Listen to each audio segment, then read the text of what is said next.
பற்றி பார்க்க போகிறோம்னா கொஞ்சம் கூட இந்த வீடியோவில் வந்து மேட்ச் பற்றி நம்ம பேச போகிறது கிடையாது. ஃபுல் அண்ட் ஃபுல்லாக வந்து தல தோனியோட அந்த ஃபினிஷ், அதாவது ஃபினிஷ்னு சொல்கிறத விட அவர் அந்த ஓஜி, அதாவது அவரோட பழைய அந்த விண்டேஜ் தலை பார்த்தா மாதிரி ஒரு ஃபீலிங் எல்லாருக்குமே இருந்திருக்கும். ஸோ இந்த மேட்ச் வந்து நான் ஸ்டேடியம் தான் இப்போ எக்ஸ்பீரியன்ஸ் பண்ணிட்டு ரைட்னு ஒரு மணிக்கு பார்த்தீங்கன்னா இப்போ நான் ரெக்கார்ட் பண்ணிட்டு இருக்கேன். ஸோ பீஸ்ஃபுல்லாக செம காமாக வந்து இந்த வீடியோ ரெக்கார்ட் பண்ணிட்டு இருக்கேன். தலை அப்படி ஆர்டரில் வந்துட்டாமே, எதுக்காக நம்பர் 9ல் வந்தார், அந்த மாதிரி நிறைய கொஷின்ஸ் உங்களுக்கு இருக்கும். கண்டிப்பாக அதை பற்றி நெக்ஸ்ட் வீடியோவில் அட்ரஸ் பண்ணலாம்.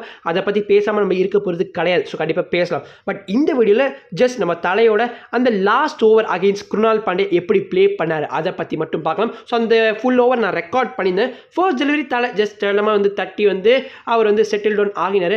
அண்ட் செகண்ட் டெலிவரி செம பவுன்சரு, அது தலையை எக்ஸ்பெக்ட் பண்ணியிருக்க மாட்டார். ஸோ ஒரு பேஸ் பவுலர் போடுற மாதிரி போட்டிருந்தாரு. அண்ட் தேர்ட் பால் ஸோ சூப்பராக வந்து நம்ம தலை வந்து ஸ்மாக் இட் அப்படின்ற மாதிரி ஒரு சூப்பரான ஒரு 6 வந்து ஸ்கோர் பண்ணியிருந்தார். ஃபேன்ஸுக்கு ரொம்ப ரொம்ப மகிழ்ச்சி, அட்லீஸ்ட் தலை வந்து நல்லா ப்ளே பண்ணியிருந்தார் அப்படின்னு.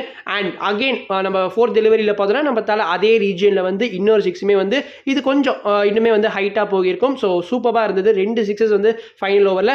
அண்ட் ஃபிஃப்த் டெலிவரி ஸ்கிட் ஆகி நம்மளோட ஜிதேஷ் சர்மா கைக்கு குவிக்காக போயிருச்சு. ஸோ தலையால் அட்டெண்டே பண்ண முடியல. தென் லாஸ்ட் பாலர் ஜஸ்ட் பாலை வர விட்டு கொஞ்சம் விலகி வந்து நம்ம ரிஷப் பந்த் மாதிரி ஒத்த கையில் வந்து ஒரு 4 வந்து ஸ்கோர் பண்ணி இந்த மேட்ச் வந்து நம்ம தலை வந்து முடிச்சிருந்தாரு. ஸோ 50 ரன்ஸில் வந்து இந்த மேட்ச் வந்து சிஎஸ்கே தோத்துருந்தாங்க. கண்டிப்பாக ஆர்சிபி ஃபேன்ஸ் எல்லாருமே ரொம்ப ரொம்ப ஹாப்பியாக இருந்திருப்பீங்க நம்புறேன். அண்ட் நான் வந்து அப்பர் ஸ்டாண்டில் இருந்தேன். ஸோ என்னோட ஸ்டாண்ட்லேயே வந்து எக்கச்சக்கமான ஆர்சிபி ஃபேன்ஸ் இருந்தாங்க.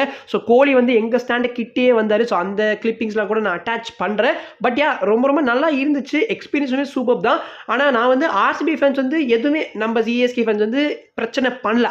அது வைஸ் பார்க்குறப்போ ரொம்ப ரொம்ப நல்லா இருந்துச்சு. ஸோ 2 பேருக்குள்ளேயும் ஒரு மியூச்சுவல் ரெஸ்பெக்ட் இருந்தது. மேட்ச் தோற்றதை நினச்சி எனக்குமே ரொம்ப ரொம்ப அப்செட்டாக தான் இருக்குது. ஸோ ஒருவேளை நம்ம தான் இந்த டீம் மேலே அதிகமான நம்பிக்கையை வச்சுட்டோமோ, இந்த டீம் வந்து சாம்பியன்ஷிப் வின் பண்ணுறதுக்கான ஏற்ற சைடு கிடையாதோ, இந்த மாதிரி நிறைய கொஷின்ஸ் வந்து நம்ம எல்லாருக்குமே வந்து இருக்குது. அண்ட் எதுக்காக டீமில் வந்து தலை வந்து அப்படி ஆர்டரில் வரல, back to back Rachin Ravindra கிட்டேருந்து தான் நம்ம குட் பர்ஃபார்மன்ஸஸ் பார்த்துருக்கோம். பட் ராகுல் திரிபாதி, தீபக் ஹூடா, சாம் கரன் இவங்க எல்லாருமே வந்து ரொம்ப ரொம்ப பிலோ பாராக இருந்திருக்காங்க. ஸோ சிஎஸ்கே நிறைய ஹோல்ஸ் வந்து இருக்குது இந்த டீமில். நிறைய experts before the start of the season எல்லாருமே வந்து சிஎஸ்கே வந்து பிளே ஆஃப்ஸ் போக மாட்டாங்க அப்படின்னு வந்து ப்ரெடிக்ட் பண்ணியிருப்பாங்க. அது இட்ஸ் பிகமிங் அ ரியாலிட்டியோ அப்படின்னு தான் வந்து எனக்கு வந்து பயமாக இருக்குது. ஸோ கைஸ் எக்கச்சக்கமான கேள்விகள் நான் வந்து பேசணும்னா பேசிட்டே போகலாம். கொஞ்சம் நேரத்துக்கு முன்னாடி சிஎஸ்கே அண்ட் ஆர்சிபி ஃபேன்ஸ் பற்றி நல்லதாக பேசினேன். ஆனால் இப்போ சில பப்ளிக் ரிவ்யூலாம் வந்து செக் பண்ணிட்டு இருந்தேன். ஸோ சிஎஸ்கே ஃபேன்ஸ் வந்து அந்த லாலிபாப் அப்படின்னு சொல்லிட்டு கலாய்ச்சிட்டு இருந்தாங்களா ஆர்சிபி ஃபேன்ஸை. ஸோ அதை வந்து ஆர்சிபி ஃபேன்ஸ் வந்து இப்போ சிஎஸ்கே ஃபேன்ஸை போட்டு பயங்கரமாக வந்து கலாய்ச்சி அப்யூஸாக வந்து பேசிகிட்டு இருக்காங்க. ஸோ இதெல்லாம் என்கரேஜே பண்ணக்கூடாது. பட் பப்ளிக் ரிவ்யூலாம் அதை தான் பண்ணிட்டு இருக்காங்க பப்ளிக் ரிவ்யூவில். எனிவே இதெல்லாம் பற்றி நம்ம பேச வேணாம். ஸோ கண்டிப்பாக வந்து நம்ம நெக்ஸ்ட் வீடியோவில் வந்து நிறைய விஷயங்களை பற்றி பேச வேண்டியது இருக்குது.